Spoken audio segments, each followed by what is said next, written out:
बौद्ध धर्मगुरु दलाई लामा 15 से 20 दिसंबर के बीच बोधगया आने वाले हैं। उनके आगमन का फाइनल डेट सार्वजनिक नहीं किया जा रहा, लेकिन 15 से 20 दिसंबर के बीच दलाई लामा का आगमन तय है। यही वजह है कि ज्ञान की नगरी में पर्यटक धीरे धीरे बढ़ने लगे हैं। दलाई लामा के आगमन को देखते हुए पुलिस प्रशासन सुरक्षा को लेकर मुस्तैद है। वहीं बताया जा रहा है कि दलाई लामा के कार्यक्रम में सीएम नीतीश कुमार भी शिरकत करेंगे। हाँ, अभी तक तो गुरुजी दिसंबर 15-16 तक आने का बहुत हम लोग उम्मीद रख रहा है। तो आएंगे तो इसी मंदिर में ठहरेंगे, शायद आगे जनवरी 3-4 तारीख तक।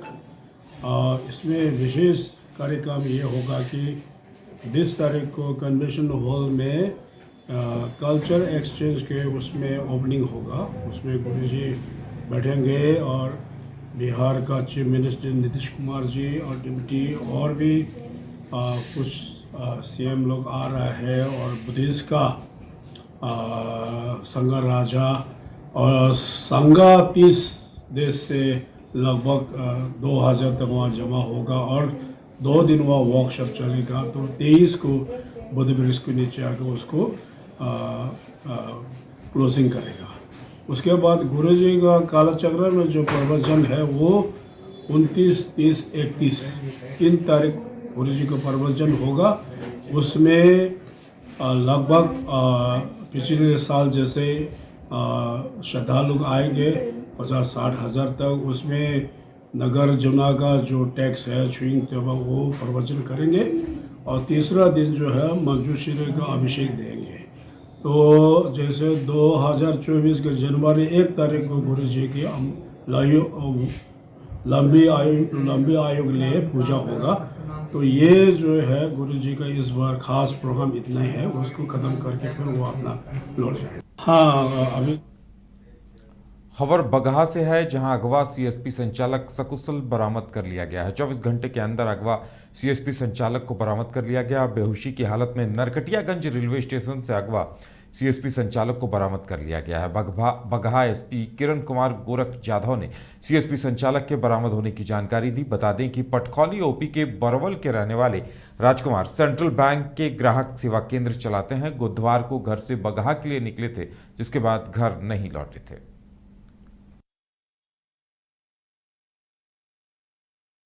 दिनांक 29 नवंबर को बगहा थाना के जो पटखोली यूपी है उसमें एक सीएसपी संचालक, जो उनका नाम राजकुमार, पिता का नाम अवध किशोर प्रसाद है, वो घर से चले गए थे और घर वापस नहीं आए थे। उसी के आलोक में पटखोली थाना में उनके परिजनों द्वारा एक आवेदन दिया गया था, जिस संदर्भ में कांड संख्या 782/23 दर्ज किया गया था।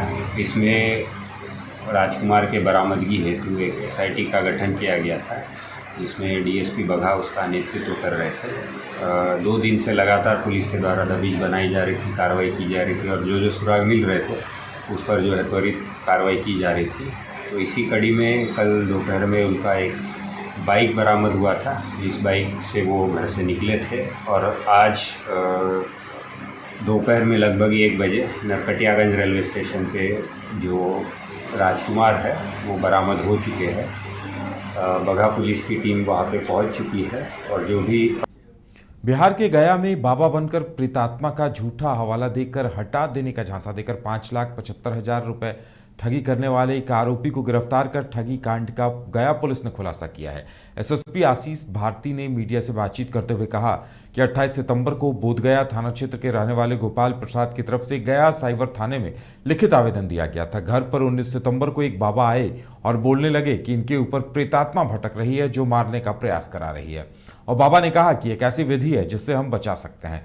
जिसके बाद बाबा ने 5,75,001 रुपए की पैसे की डिमांड की, और बाबा की तरफ से फोन पे का नंबर भेजा गया, जिस पर भेजने को कहा गया। बाबा ने पैसे मिलने के बाद ही बाबा का फोन ऑफ हो गया।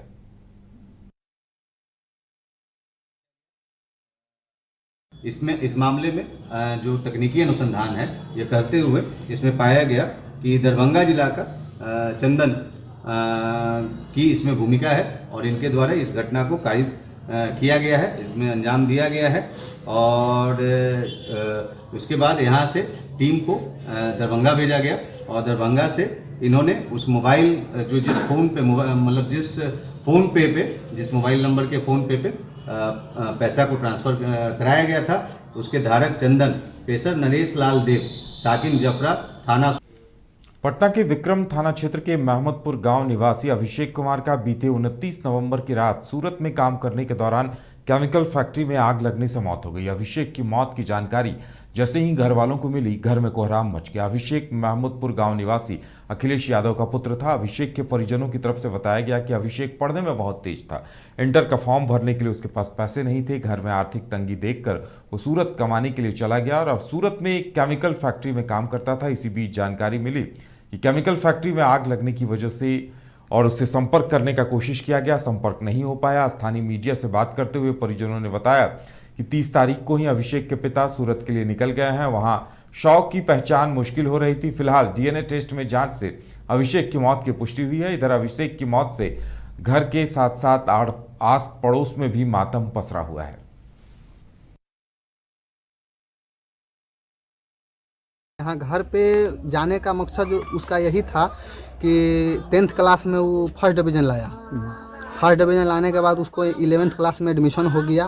11th के बाद जो 12th में फॉर्म भरना होता है, उसमें वो लड़का पैसा लगता है कि गार्जियन से मांगा।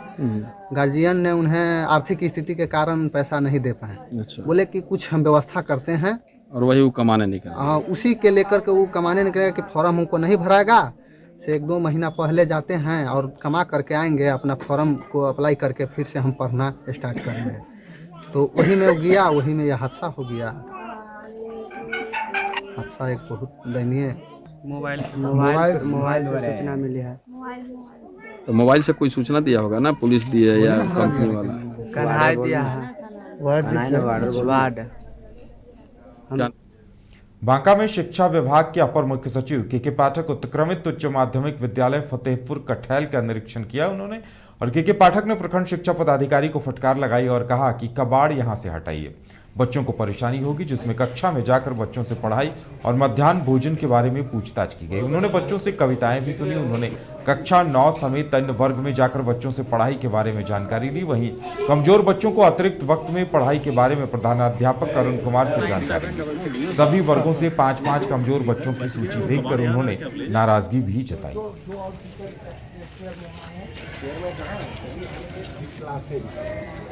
रूम नहीं था सर, 75